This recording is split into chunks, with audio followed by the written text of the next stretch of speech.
আজকে এই লাইভটি শুরু করার আগে আপনাদের কাছে একটি রিকোয়েস্ট, যদি আমাদের চ্যানেলটিতে নতুন হয়ে থাকেন অবশ্যই চ্যানেলটি সাবস্ক্রাইব করে রাখবেন, কেননা আমরা আমাদের চ্যানেলটিতে প্রতিনিয়ত ইউনিয়ন পরিষদ নির্বাচনের সকল আপডেট বিষয়গুলো নিয়ে আলোচনা করে থাকি।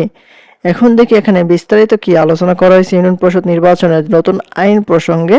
দেখতে পাচ্ছি বলা হয়েছে যে স্থানীয় সরকার নির্বাচনের জন্য আইন বিধি সংশোধন প্রস্তাব চূড়ান্ত করেছে নির্বাচন কমিশন, সেগুলো দ্রুত আইন মন্ত্রণালয়ে পাঠানো হবে, তারপরে এটি কার্যকর করা হবে। কোন কোন নিয়মগুলো চূড়ান্ত করা হচ্ছে।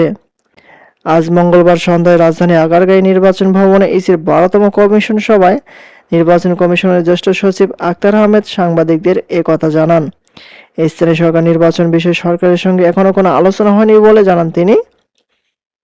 সকাল 11টা থেকে দিনব্যাপী এই সভায় সভাপতিত্ব করেন প্রধান নির্বাচন কমিশনার এম নাসির উদ্দিন। চার নির্বাচন কমিশনার ও ইসির জ্যেষ্ঠ সচিব আক্তার আহমেদ সহ ঊর্ধ্বতন কর্মকর্তারা সভায় উপস্থিত ছিলেন।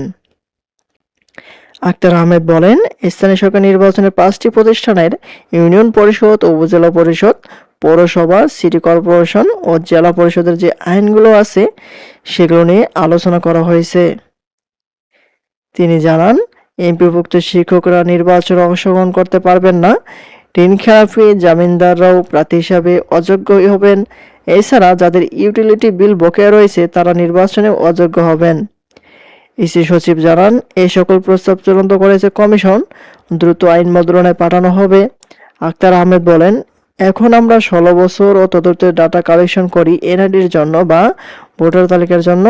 যখন একজন 18 বছরে পৌঁছান তখন স্বয়ংক্রিয়ভাবে তিনি ভোটার তালিকাভুক্ত হয়ে যান, আর তার আগ পর্যন্ত এটা ডরমেন্ট থাকে। তো এই ডাটা কালেকশনটা কোন লেভেল পর্যন্ত নামানো যায় সেটা নিয়ে আরও কিছু পর্যালোচনা করে একটি সিদ্ধান্ত নেওয়া হবে।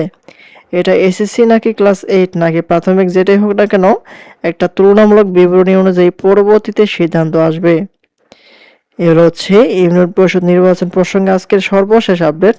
পরবর্তীতে নতুন কোনো আপডেট আসা মাত্র আমাদের চ্যানেলটিতে পেতে অবশ্যই চ্যানেলটি সাবস্ক্রাইব করে রাখবেন। ধন্যবাদ সবাইকে। আসসালামু আলাইকুম।